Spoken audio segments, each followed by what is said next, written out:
question about if people identify with any faith or non-faith, and just so they can introduce themselves. Sounds great. Wonderful. And folks should start coming in the attendee room here shortly. Yep, there they all start piling in. Can y'all hear the forklift in the background of my video? Yes. Yeah. Well, we have the yard guys out in ours, so. Okay, so don't forget, of course, for our presenters, when you're not talking, make sure you mute yourself. As soon as I finish my section, I will definitely unmute myself. But I promise I'll be able to hear you, and I see lots of familiar names there. Welcome, everybody. We'll get started in just a moment. And make sure you have your chat box open. I would suspect that everybody's Zoom skills have increased by at least 50%. So if you don't know where the chat box is, if you roll to either the top or the bottom of your screen, you're going to be able to see those little control buttons and click on that chat box so you can see it open. Our panelists today are going to have some information in there for you. And I'm just waiting a moment for our host to be here. And there she is right there. Trudy, I'm going to promote you to a panelist.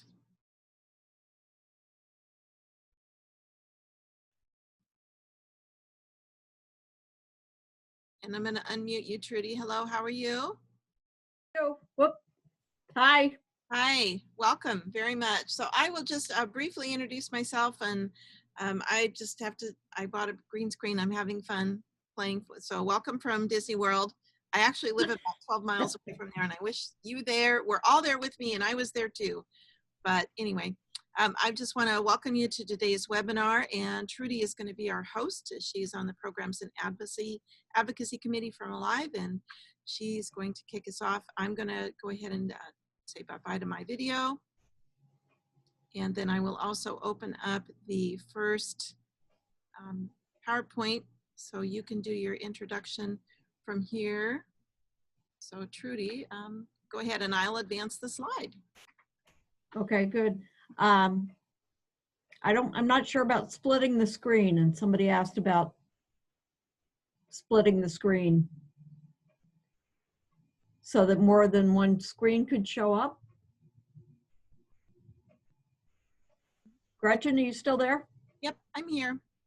Okay, someone had asked in an email about splitting the screen in the presentation. Yeah, this is what it will look like right here.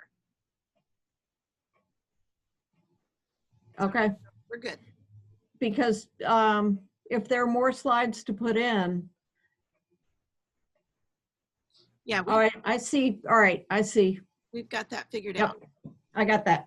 Okay, awesome. Brittany, hi. How are you? So Trudy, just really quickly, we're just going to go through the housekeeping really quick with everybody. Just make sure you up or down for those buttons. We'll have that recording and slide deck posted by May 1st.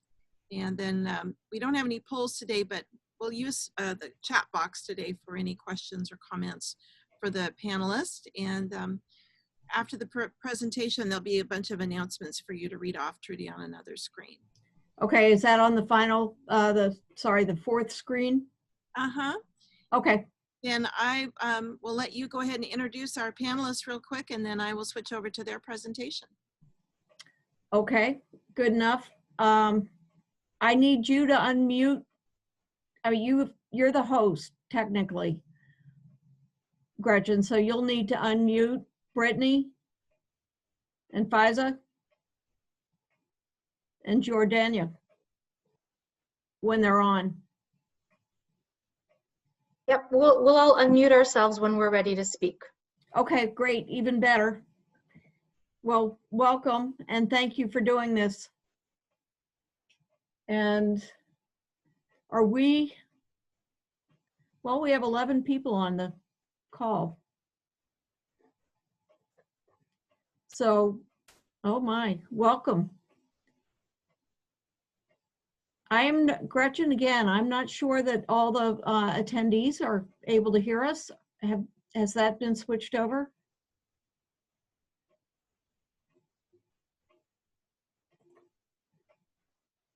Okay. Great. Terrific. Thank you all. In the chat, we have a bunch of people who are responding. I want to welcome you all today to the April Alive Academy. We're glad to have you here, and we are glad to see you, even if it's virtually, and hear you. We have 3 presenters today. We have Brittany Coe. Brittany, can you wave hi? And Jordania Reeves. Can you say hi, Jordania? And Faiza. And this Academy presentation is really to talk about working with volunteers motivated by faith, which is different than those of you who don't work in a faith-based organization. And so cultural competence is really important, and we want to allow our speakers to take a hold of this right away. There'll be plenty of time for questions once they've presented. And before we go any further, I just want to take care of a little housekeeping. The chat box is the best way for the attendees to participate, and we will keep that chat box open and get to your questions as soon as we can. Today's, as I mentioned, our presenters on the presentation. At the end of the presentation, we'll have time for questions, hopefully, and then we'll close with some announcements. But be sure and let me know in the chat should you have any questions, and we are recording this session, so we would love to have our participants and our panelists go ahead, please.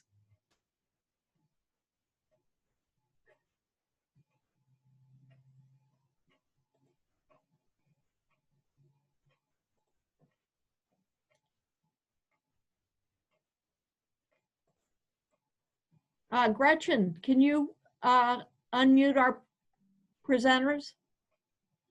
Hi, everyone.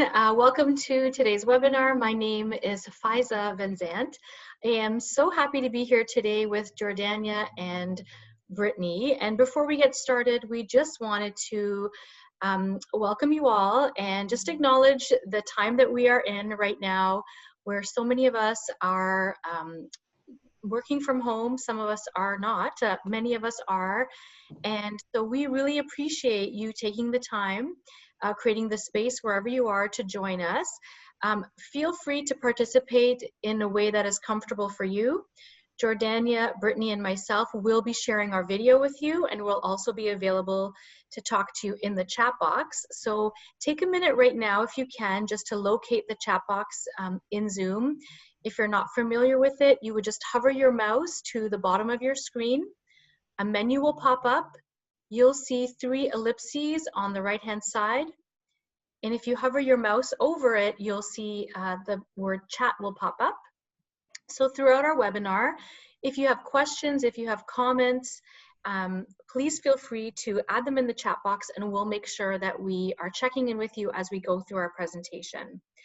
So just to get started, one of the things we wanted to find out about our group that's joining us today is where you're joining us from. And I see there's a couple other folks from Florida, someone, Tisha from Tennessee, Holly, hi, not sure where you're from, but great to have you here.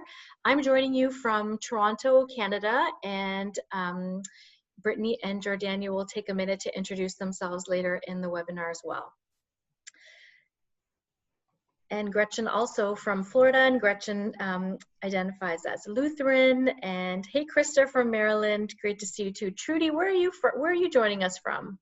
I'm joining you from Connecticut. Wonderful, not too far from me. Well, thank you for joining us. We're really happy to be here and have spent a bit of time thinking about this topic. And really what we're hoping today is to start a dialogue and to get you thinking in your role as a volunteer engagement professional about diversity and social inclusion in general, but especially focused on what it's like to work with volunteers motivated by faith. Each of us will bring you our perspectives, but even if you don't work in an organization that has a faith-based mission, many of your volunteers may be with you because they're personally motivated by their faith. And so there's probably something you'll be able to pick up in today's webinar that can help you in terms of understanding the motivation of your volunteers.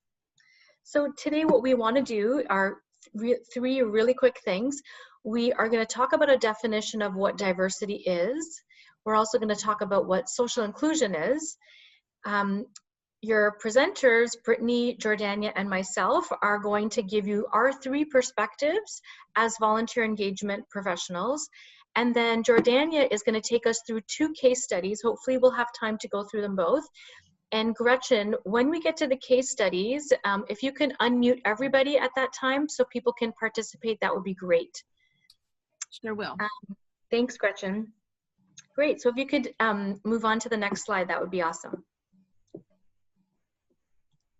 So when we think about a definition, when we think about definitions in general, we're not really just trying to figure out what the word means. We're trying to figure out what the action is and what the intention is behind defining words. So the first thing that we want to define in having this broader discussion about motivating, understanding volunteers motivated by faith is a definition of diversity. Some of you may have heard me share this definition in the past. This comes from a former colleague of mine who's since passed, named James Milligan. And Jim was a Christian man. And he talked about diversity in this way. So diversity is what happens when there's more than one person in a room.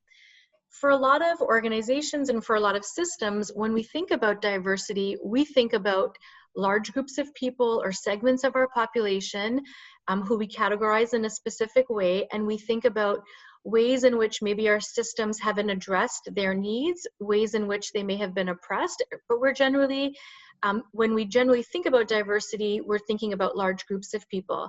And what I love about this definition from Jim is it really applies when we're talking to each other one-on-one. So when it's just you and one other person, all of a sudden diversity is present. And that's really important to understand because it gives you a way and a framework to think about diversity all the time. And not only when you're thinking about addressing a specific group, but to be thinking about it all the time, even in individual interactions. Can you advance the slide, Gretchen? All right, so why do we define diversity? Diversity is what we value, and the intention behind the definition is because it's going to spark action and it's going to spark movement on our parts.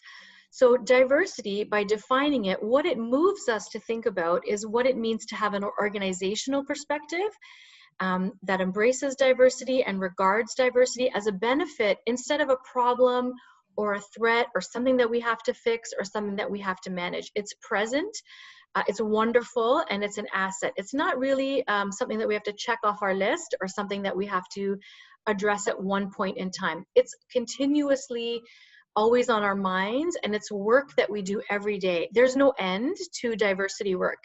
As long as you are constantly meeting new people on an individual basis or in large groups, you'll always be thinking about diversity.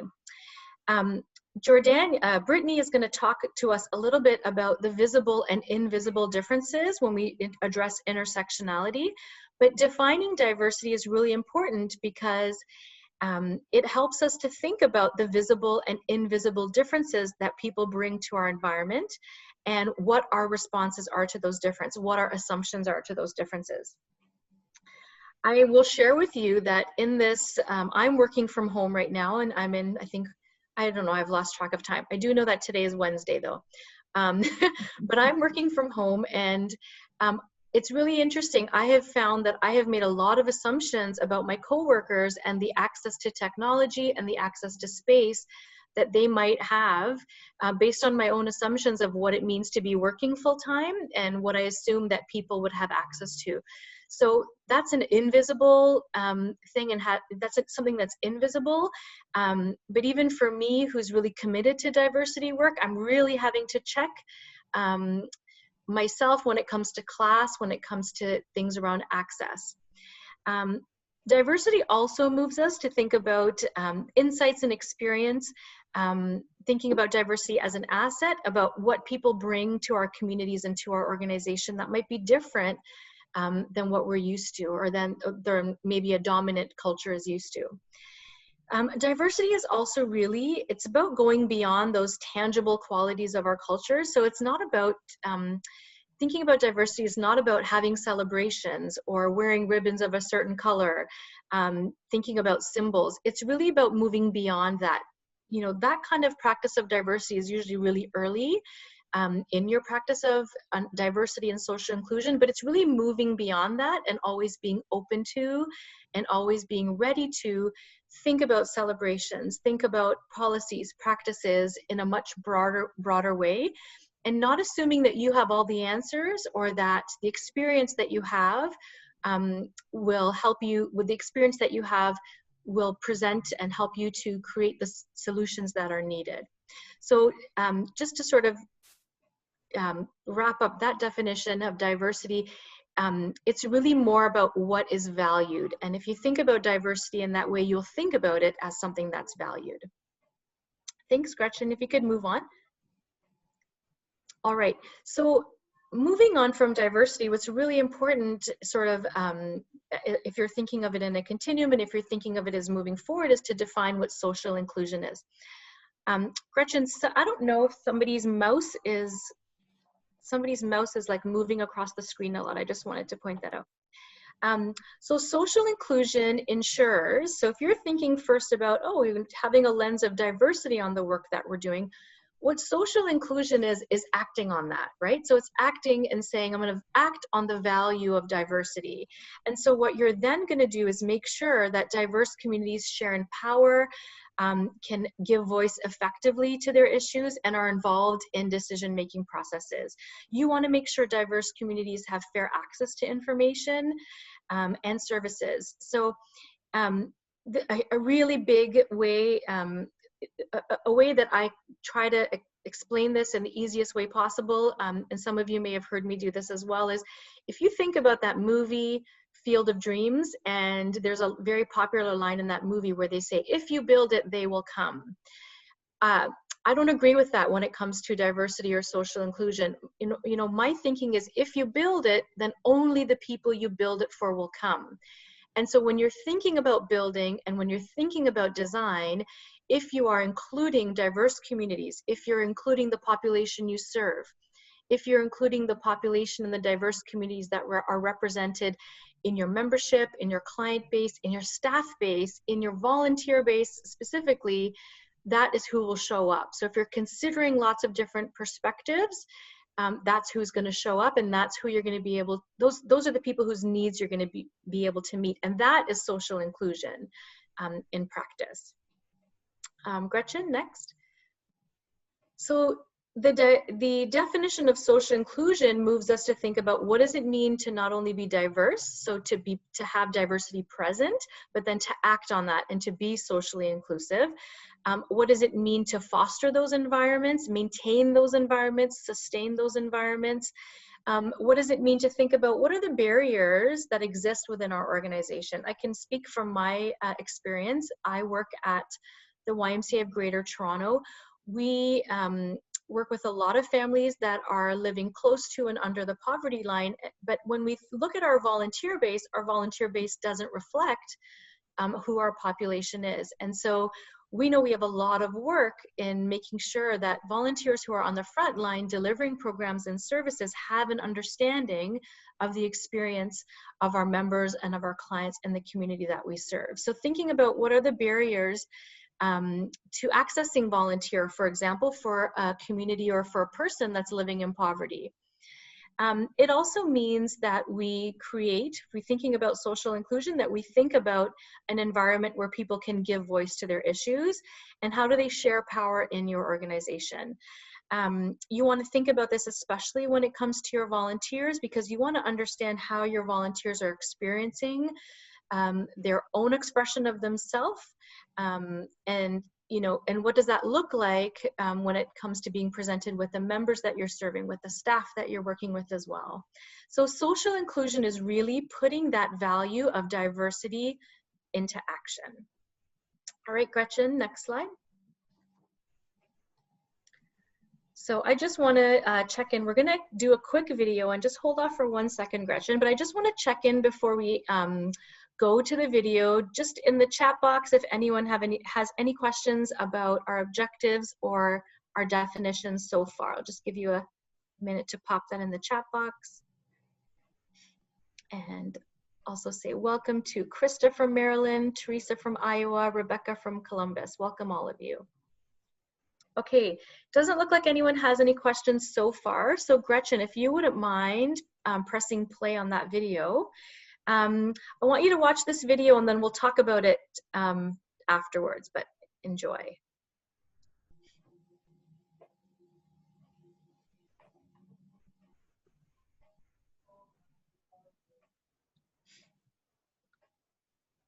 We might need the audio, Gretchen. Gretchen, I think because you're muted, the audio for the video is not showing or is not being heard. The answer is 13. But did you see the moonwalking bear?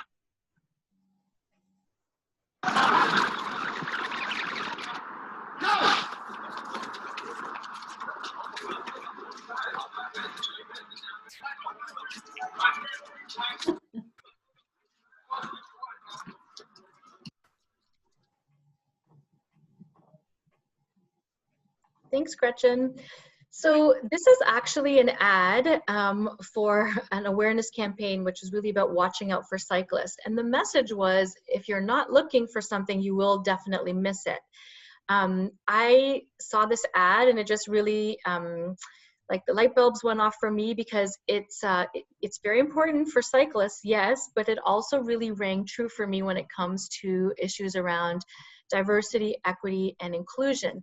If you're not looking and if you're not constantly thinking about what diversity looks like, feels like, how it's experienced, how it's how socially inclusive your organization or your policies, your practices are, you will miss them. If you're not looking for them, if you're sort of only using your own lens, you will miss them.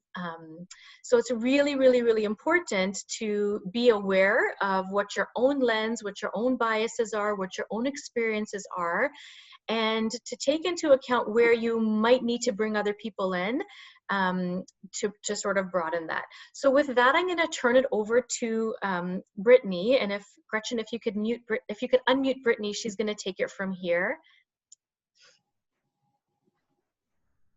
All right. Thank you, Faiza. So I am here to talk about intersectionality. First, we'll unpack what exactly that term means. So as Faiza was saying, it's a little hard to know what you're supposed to be aware of if you don't know what you need to be aware of. So for those of you that aren't familiar, intersectionality is a theoretical term. It's a sociological term. It's a term for understanding the framework of how multiple aspects of who you are as a person, such as your social and political identity, might combine to not just create unique modes of discrimination, which we're really not going to get into today, but also you can think of it as all of the parts of you that add up to who you are. And so we have some examples on the screen, like your race, your ethnicity, your gender, socioeconomic status, age, your disability or ability, which could be invisible or visible, your choice of spirituality, religion, or whether you choose not to be religious at all, language, education level, and immigration or refugee status. So for the purpose of today's exercise, I want us to all think of intersectionality as the many facets of you. Everyone's comprised of different aspects that intersect, hence the term intersectionality. So think back to your school days and math classes and remember the Venn diagram. For those of you that don't remember or are not familiar, a Venn diagram is a series of circles which overlap, intersecting with one another. A really famous example would be the Olympic Games logo. We can think of each of those circles as different parts of your identity. Many of our identities are inherent to us. Consider these your factory settings, if you will. So these are identities that we did not choose, such as race, socioeconomic status, and your age. There are other identities that we choose for ourselves, like the spirituality or religious aspect, or even your gender identification. Some categories can be both, like immigration or refugee status. Some of these identities can also carry the burden of discrimination or a higher susceptibility of violence happening in your life. While for others, those same identities can equate to a lack of burden due to things like power or privilege. So these sentiments and treatments of those particular identities can also change over time due to events like war, or especially now, the disease pandemic. A couple of years ago, Texas was dealing with some immigrants from Africa who inadvertently brought the Ebola virus over. And now we're seeing the same sort of xenophobia extended toward our Asian friends, because everyone assumes it's a Chinese virus. So unfortunately in Texas, we have had a few instances of hate crimes based on, you looking like someone that belongs to that category. So our next exercise is going to highlight how a person can experience different levels of self-awareness and assign differing importance to each of your identities, and how each of us could also be differently impacted with our intersecting identities as well. So I'm going to share an intersectional statement about myself as an example. And while I'm doing that, I want you all to think about all of the different intersections that you carry each day.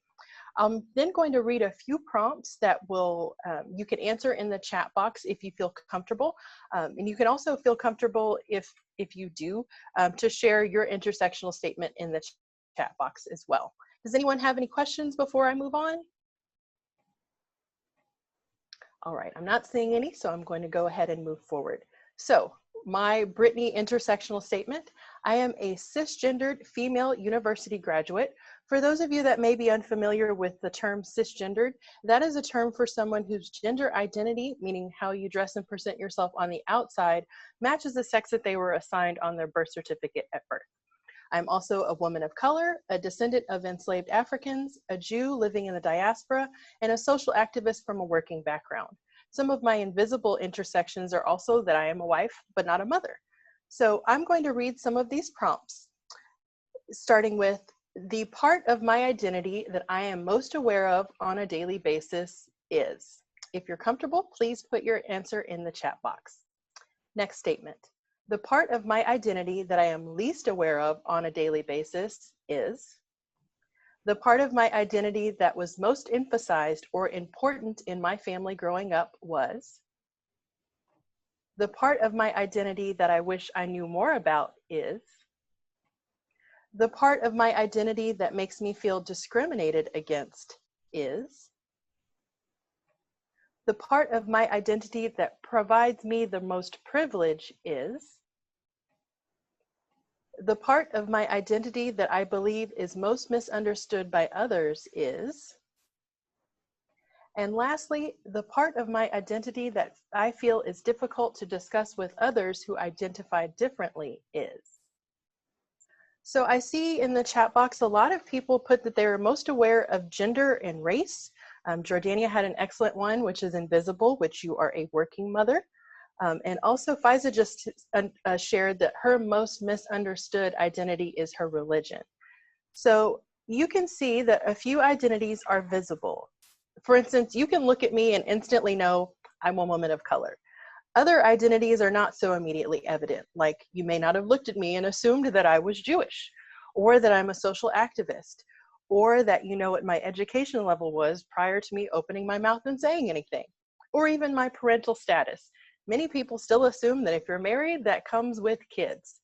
I would also like us to keep all top of mind that because we are dealing with invisible statuses like religion, and for instance, some disabilities that may not be immediately inherent, like if someone has an intellectual or learning disability, such as dyslexia, or even if they're colorblind. You wouldn't know these things just by looking at someone. So we should all try to the best of our ability, given the tools that we have right now, to strive to keep those statuses and identities in mind when interacting with fellow staff members, volunteers, and donors. This also comes up from a motivational standpoint. So we'll get into that a little bit later as well when we introduce ourselves, but one volunteer may have no religious affiliation and really be open to a hallway or a wing of your building being named or dedicated for them after they make a donation of a certain amount. Other people may feel that their religion means that for them to give, the highest form of giving is to not know or to not be acknowledged. So we can't immediately assume that because you think this volunteer did a great job that you should do a social media shout out to Facebook or something else. Everyone is motivated by different factors. So today, as we continue to talk, just take some time to think about what identities may not have been taken into account when you're planning your projects, events, or campaigns. What could you as an individual do, which would extend to your agency, to work towards inclusion and diversity and to make sure that some of those groups are being included? Now, before I pass this on, does anyone have any questions about what we just went over? All right, great. If you're just letting that marinate now and you don't have any questions, no worries. There is no such thing as a dumb question today. And if you're feeling brave enough to ask that question, you may be helping someone who may not feel as brave as you to get an answer today as well. So Gretchen, feel free to advance the slide, please. So Faisa, Jordania, and I are going to present our three perspectives. So another chance to see intersectionality and how you identify those at work. So each of us will go over who we are, what we do, why this conversation about diversity and inclusion is important to us, what we believe when it comes to service both personally and as influenced by our beliefs, and what do each of our organizations that we serve have to say about diversity and inclusion. Gretchen, would you advance the slide, please? All right, so we'll start off with me. So who is Brittany Coe? I am a first-generation college graduate. My degree is a Bachelor's of Arts with concentrations in sociology and women's studies. I am also a Reformed Jew. That is one of the many arms of Judaism, and I am observant. So that means that I not just hit the highlights of all the major holidays, but I do some extra things like try to keep kosher and try to avoid the don'ts of my religion. So what do? I am a volunteer manager at MetroCrest Services. So our agency focuses on social services for our community's neighbors in need, and we are located in Farmers Branch, Texas. It's a suburb of Dallas, to use a larger city. So my job is to recruit, retain, and train our volunteer force of approximately 5,000 volunteers. And that was based on the number of people that decided to donate time to us in our last fiscal year. I am also the Vice President of Programming as well as a member for the Dallas Area Association of the Directors of Volunteers, DADV for short. And I also oversee recruitment and training of our agency's AmeriCorps service members. So why is this conversation important to me personally? So my agency is not faith-based, but we do partner with various local religious worship centers to facilitate our programs. So in our list of helpers in our community, we have mosques, we have temples, we have a lot of churches as well. I'm also passionate about diversity through representation, both personally and from a religious standpoint. I feel that Jews of color are often, unfortunately, underrepresented in our country. Most people will think of what they think a Jew is and who can be a Jew and what color that person is. And so I oftentimes have to unpack or answer a lot of questions about myself when I come into contact with people that just aren't familiar with me and how I live my life. Texas is also very religiously homogenous. If you celebrate or engage in a religion that is not traditionally Christian, I just looked it up. Jews are less than 1% of the overall religious makeup of Texas, and I believe those who choose to not practice any sort of religion are even smaller than I am. And for many people that I come across in personal and private life, I'm often the only Jew that someone has ever come across in their lifetime. Gretchen, could you advance the slide, please? All right. So what I believe personally when it comes to service and beliefs. So from my religious standpoint, we have our holy book, which is called the Torah. So it includes a lot of the parts of the Bible that many Christians and some Muslims are familiar with. And so we have a term called Tikkun Olam, which stands for repairing the world. So every Jew is tasked with doing their individual part to make sure that when we leave this plane of existence, that the world is in a better place than it was when we got here. That anonymity between the giver and the recipient of the gift is the highest form of giving. and that I believe personally that no one is absolved from helping. So if you don't have the financial means to be able to make a donation, you can also donate your time. Everyone has something to contribute. We maybe just have to adjust some of what we're asking people to do to make sure that we can be inclusive to everyone. So what does my workplace say about service? MetroCrest Services believes in supporting our community by creating a stronger community together. So that means that, like me, we believe that everyone has something to contribute, and it's important that our community shows our neighbors in need that we're the same people that are helping them. So I always like to make sure that our volunteer base represents the people that we're serving. We also encourage diversity and inclusion by fostering volunteerism and hosting volunteers of various cultural, religious, and neurodiverse backgrounds. So I've included some of our work-based learning groups from our high school, which is a program where people who have intellectual or developmental disabilities can get out into the community and volunteer in order to increase their social skills as well as increase their job readiness. And lastly, we actually asked our volunteers to refrain from praying or discussing religion with our clients unless prompted. I do get a lot of questions because I live in Texas, which is part of the heart of the Bible Belt, and people can come on site and pray or have some other sort of spiritual service with our neighbors in need. Because we serve diverse people, we don't want someone who is not of the same religion to offer to pray or do something spiritual for someone because they may inadvertently consider that something offensive. So unless the neighbor or client in this case prompts that, we ask people to just refrain from representing yourself that way while volunteering. Next slide, please. And I think Faisa is up next to explain some about herself.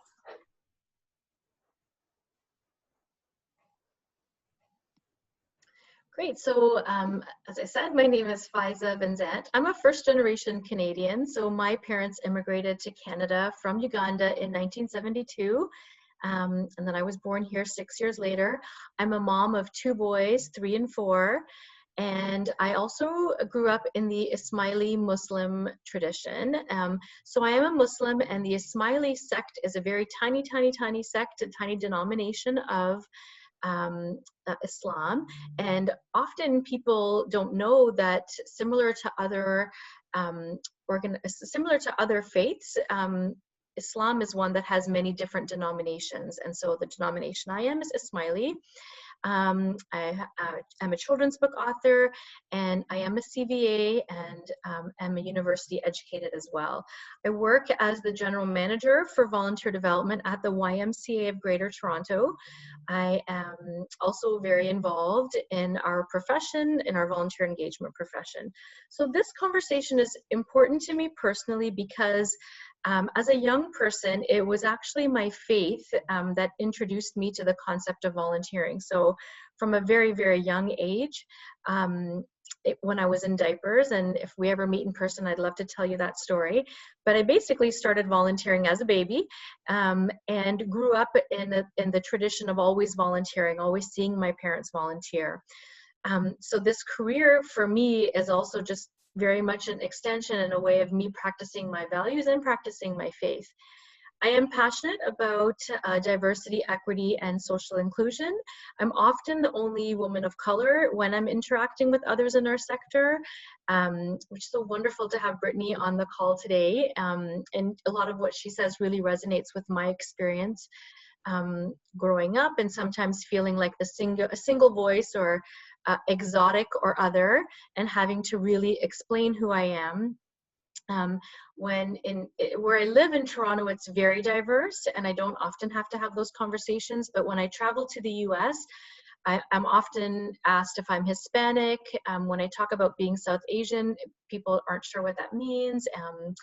When I talk about being Muslim, people will ask why my head is not covered. So, you know, there are a lot of singular experiences that people have of what it means to be Indian or what it means to be Muslim. And so having to always explain that is exhausting. So that's why this conversation is important to me personally. I'd love to be able to break down some of that and move to have different conversations.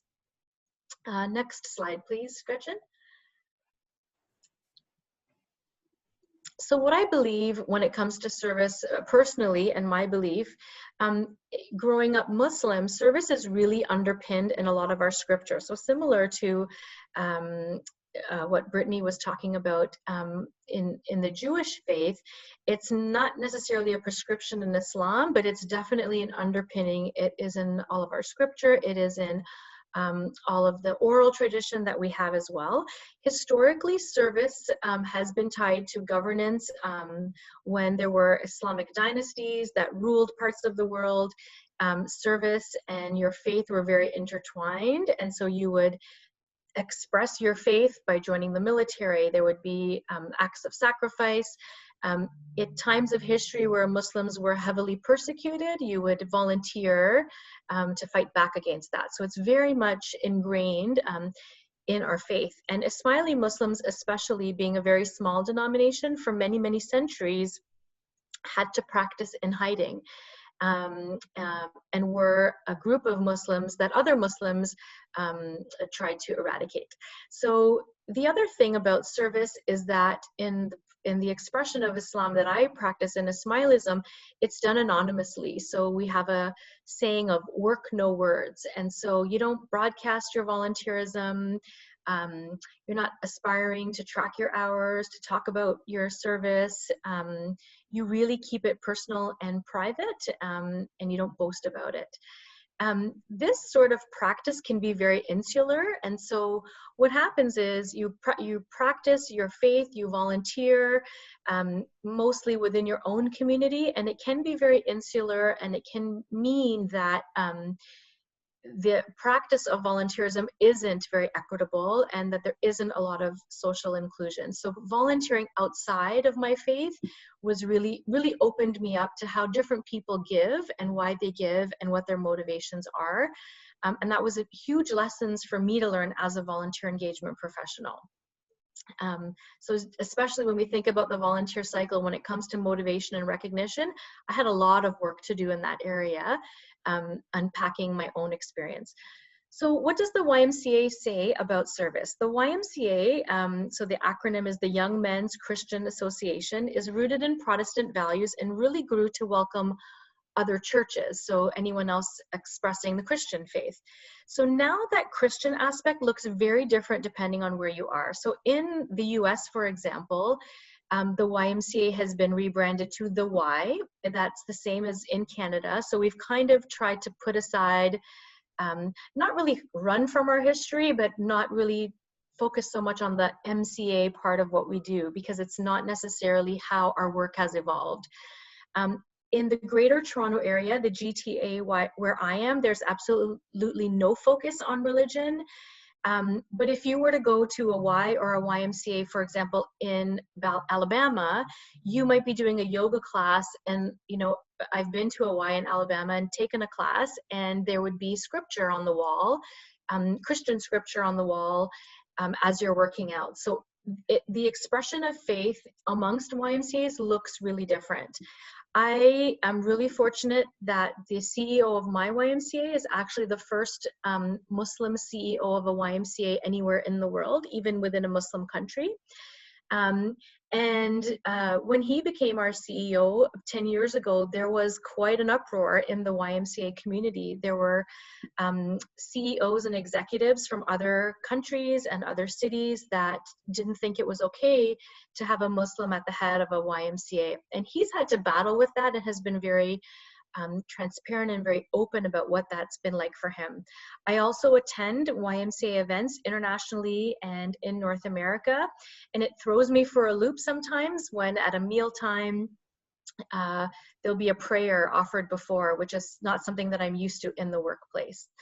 At our YMCA, what we say about service is it's not tied to religion at all.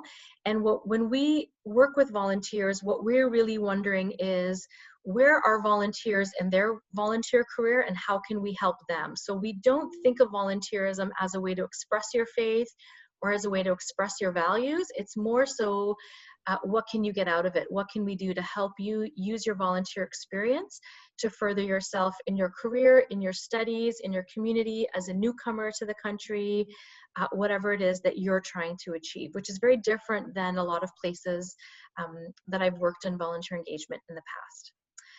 So it's my pleasure now, just checking the chat box to see if there's any questions. All right, so turn it over to Jordania.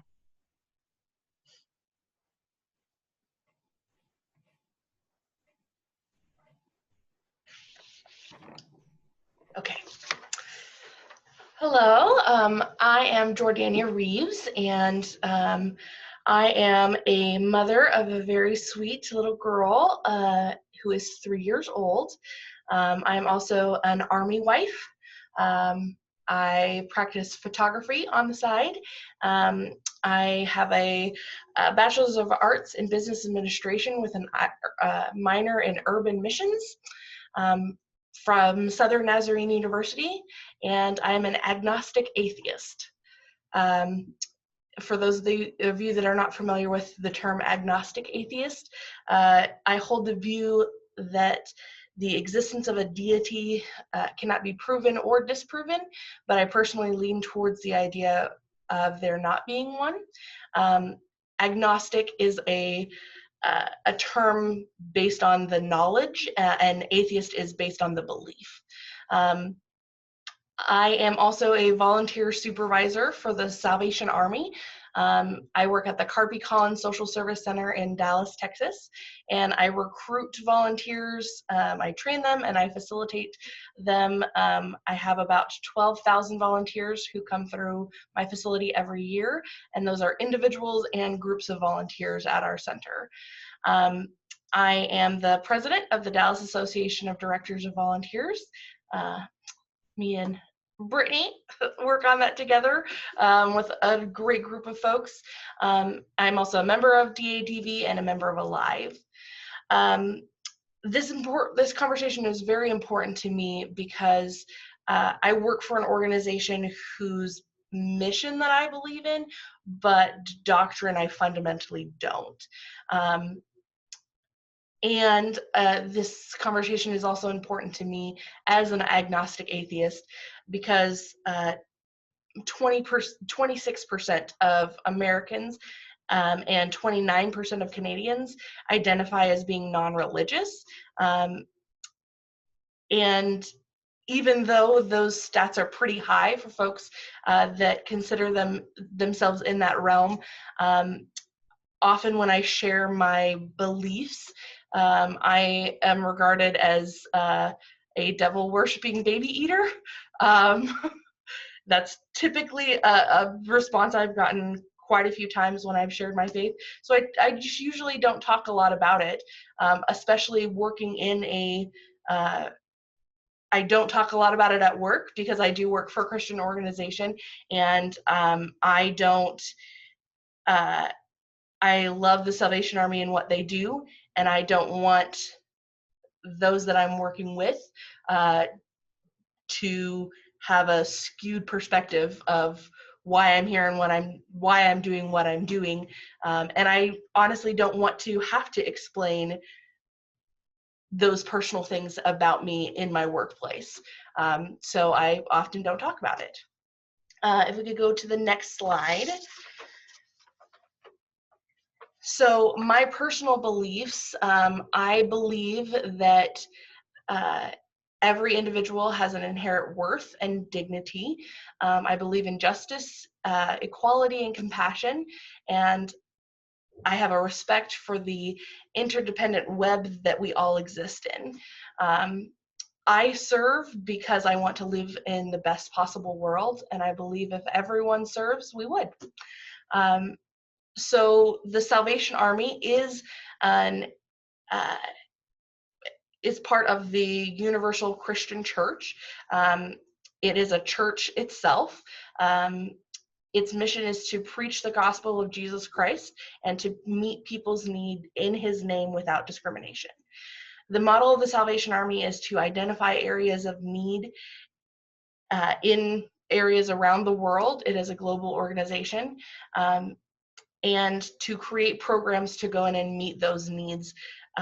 They want to meet people where they are, who they are, how they are, in whatever circumstances they might be in. The thing that I love about the Salvation Army is that that non-discrimination aspect, because I have chosen to work in the Salvation Army because of that. And I see that daily in the people that we serve.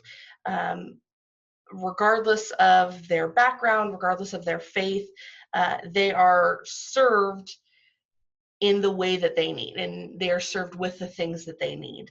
And being a volunteer supervisor, I am actively trying to create an environment where our volunteers feel comfortable serving, and where the clients that we're serving every day see themselves represented in our volunteers. So we work with churches, with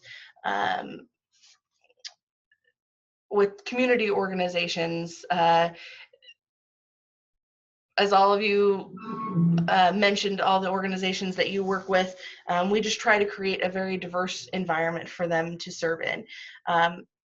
And having that inclusive environment is something that I can really get behind. And that's why I choose to serve with the Salvation Army, regardless of not necessarily believing in the doctrine that they practice. So now you've had a chance to kind of see each of us and hear a little bit about our backgrounds and our perspectives. Next, we want to look at some case studies from real life volunteer interactions, and see what your reactions to those case studies might be, and kind of open up our discussion a little bit to those that are participating on the webinar. We want to hear from you. I think, Gretchen, if you want to move on to the next slide, I'm going to go over the information here on the case study, just for you guys to get a chance to think about these things as we're reading through the case study. And I believe we're going to, after I read through the case study, we're going to try to open up the mics for everyone to just facilitate an open discussion, since it looks like there's 12 people on the call today, so I think we can facilitate an open discussion. And if we get too many voices going, then we'll move it to the chat box, but I think we can have a pretty good conversation here. So let's just run through what kind of some elements of an organizational culture that we're looking for in these case studies. So we want to cultivate an organization that is valuing diversity. So in the case study, think about what is valued and what is not valued in this case. We're also going to look at kind of being self-aware and about what information we do have and what additional information we might need. We're also going to look at what are the possible scenarios that we can begin a dialogue here, and who do we need to have that conversation with. We'll also look at how we will transfer that knowledge, taking the information that we've received from this webinar and applying that to our own organizations, sort of how we can do that. And then we're going to talk about what are some questions that we're not currently asking in our organizations, and what conversations do we need to be more intentional about when we talk to our volunteers and when we set up these interactions with them. So Gretchen, if you will go to the next slide there, I will read through the case and then we'll open it up for discussion. So this is the first case study. A client who has signed up for a friendly visiting program for seniors receives a phone call from a new volunteer that has been assigned to her. During the course of the phone call, the client reveals some of the struggles she has been going through, including being recently widowed and a series of health problems. At the end of the phone call, the volunteer says, "Can we pray together?" So that's a pretty simple scenario. Let's talk about this and see what your thoughts might be, and what are your initial reactions to this? And everyone, I'm allowing you to talk, but you're still personal. So you'll need to unmute yourself if you would like to speak.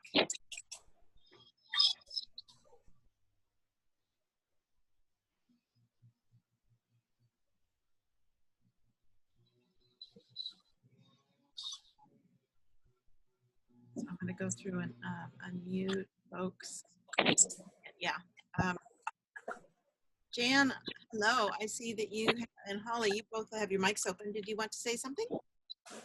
Well, I think that you need, with this scenario, you have to gauge it on what's going on with the person and the conversation, the information that you might have prior to going into this setting. As an example, is there a data sheet that would allow them to have this question? Right. Absolutely. This might be a case where the client in the Friendly Visiting Program actually, oh, we have a little visitor here, my son, come here, where the client in the Friendly Visiting Program would actually welcome the prayer, but it might be an example of when somebody could be offended by that as well. So having that data sheet organizationally would definitely be something that would be useful. And Trudy and I are on the same wavelength as well, because I would think about all the things that your volunteer would need to know as far as what is okay and what is not okay as expressed by your charter or bylaws or any other, confidentiality or terms and conditions as part of being a volunteer. Yeah. And I recently put something together like this, and the part of the training was to give a calling guidelines so people knew what the limits, what they could offer were. So, right, Brittany? So when we do things like this, we very nearly always have a script. We usually don't do any prompting or training for the client who's getting the call.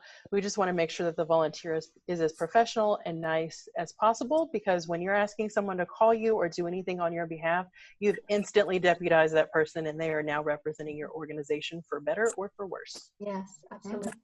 Yeah.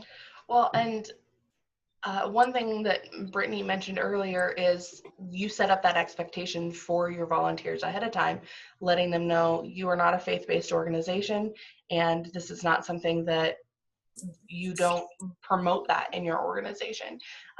Whereas for the Salvation Army,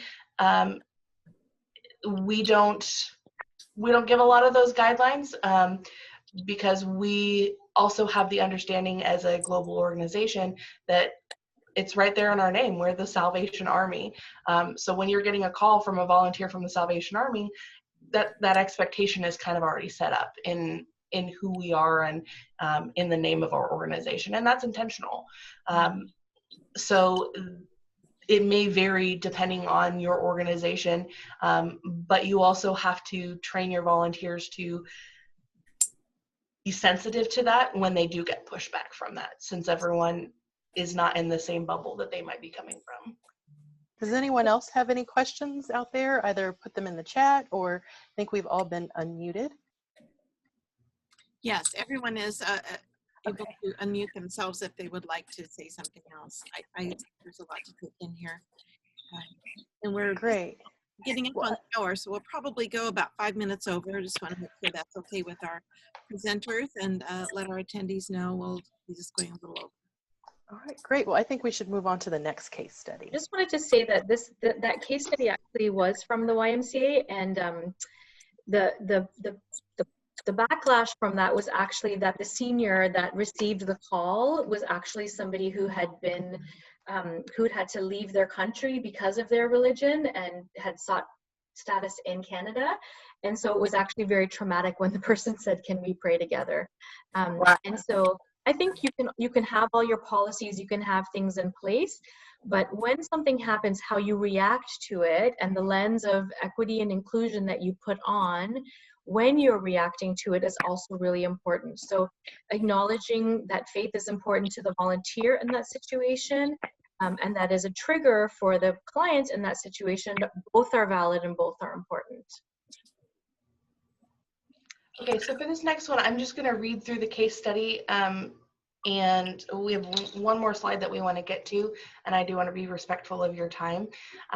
So you can just, once I read through this, you can think about it, continue to add comments to the chat box if you'd like to participate.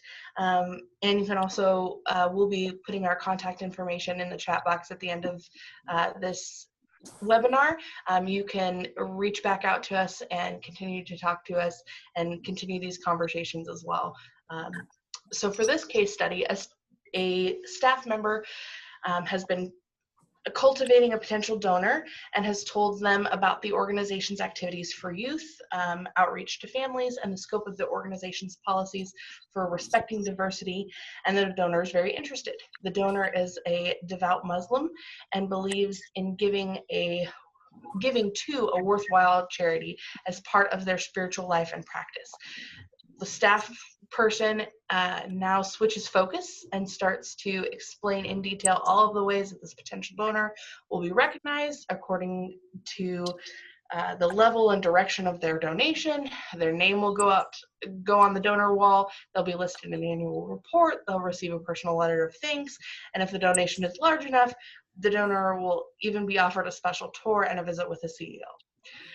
While speaking, the staff member notices a visible change in the demeanor of the potential donor, and the person starts to shift, look upset and uncomfortable, and appears to be losing interest. The staff person senses the potential donor is somehow offended and wonders what has gone wrong. So I think this is a great example. We can have continue a lot of discussion in this case study, and this will be available to you as we go forward, and when Gretchen sends out the slides to everyone.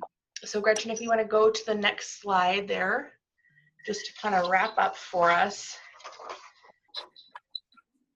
Despite all of our differences, there seems to be one universal constant. That is the golden rule: treat others as you want to be treated. Just about every faith or philosophy of belief system has this concept in their makeup. Maybe we aren't as different as we think. We just want to take a chance to thank everyone, thank all of you who have participated. And I will just turn it back over to Gretchen and she can close it out for us. Thank you. Trudy had I want to thank Trudy for being our host today, but just questions. I think people might want to know more about some resources and good places to look. I will just add, and just a quick, if you guys would like to comment, something that was really helpful for me, it was really easy and simple to do, was just to download additional religious holidays on my Google Calendar. So when I'm trying to schedule events, then I know, oh, it's Ramadan or it's Passover, and or all sorts of other holidays that really help me think twice about scheduling an event and a time, and then having expectations that everybody should be there. So I'd love to have just brief input on, how you manage that scheduling issue, and maybe just some helpful tips. Then we'll finish up from there.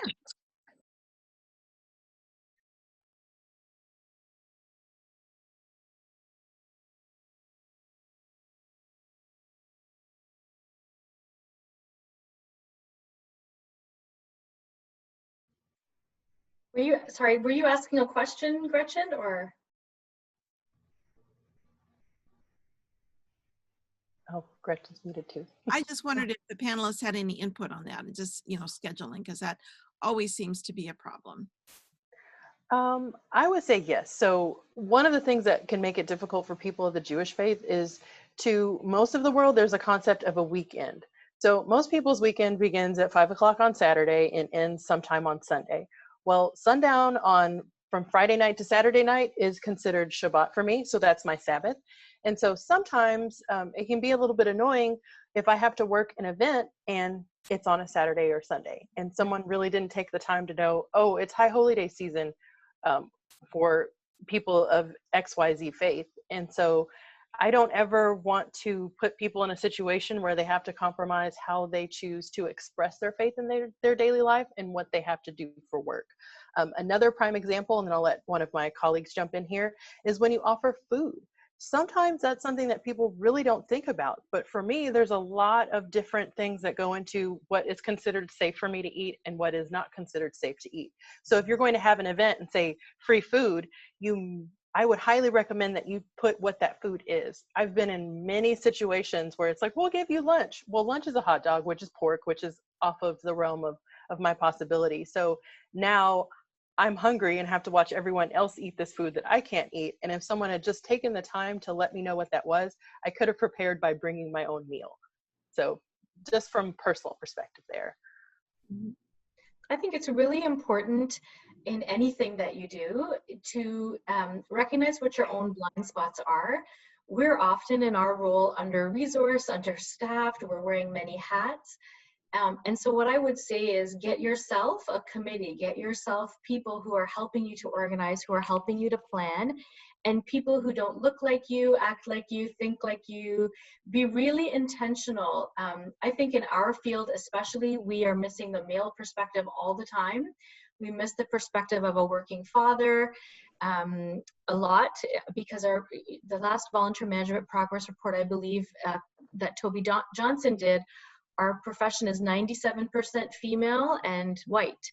And so if that's who's driving our profession, so much of our stuff is going to look and feel the same. And unfortunately, the rest of North America is not 97% female and white. And so you're unintentionally excluding people, and even though your intentions around recognition, providing food are wonderful, you're unintentionally forgetting the experience of a lot of other people. So recognize what your blind spots are and surround yourself with people that are not like you, who will point out things like Brittany just mentioned around food or timing, things like that. Thank you very much. I'm going to pause the screen here for just a moment while I go back to the other slide deck.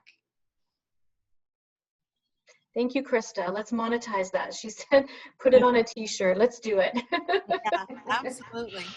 So I just have some really quick announcements that you should be able to see here now.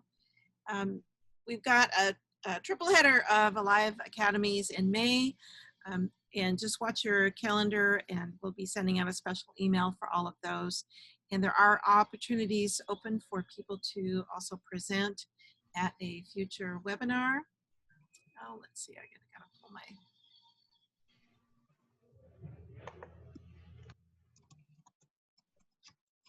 mouse is all of a sudden decided not to work. Okay, well, when all else fails, I'll turn on my video again, so at least you see the castle. And that there are opportunities to present, so look at our website for that. And then we also have a new community of practice transportation, and it looks like we'll be starting another one very soon, having to do with any job seekers. So we've got lots more information on our website. And again, I just want to thank Brittany and Jordania and Faiza for being here today and lending their expertise. It's certainly a pleasure to talk to everybody, and just want to wish you all well. And I really like that last slide. So we will be posting that last slide on the Alive website, or the whole presentation on the Alive website along with the recording. So I just would like to thank everybody and wish you a good rest of the day. And we'll see you next time from a different location. So stay tuned.